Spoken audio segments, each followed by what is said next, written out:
รำบวงสรวงบูชาถวายองค์พระธาตุนารายณ์เจียงเวงพระนางนารายณ์เจียงเวงมาร่วมพิธีสวดมนต์ไหว้พระบูชาองค์พระธาตุนารายณ์เจียงเวงบุญประจำปี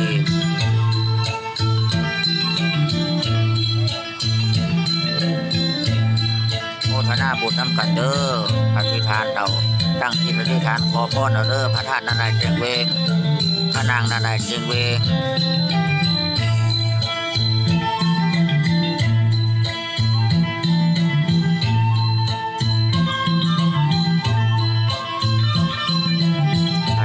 ตั้งจิตอธิษฐานขอพรเอาเด้อ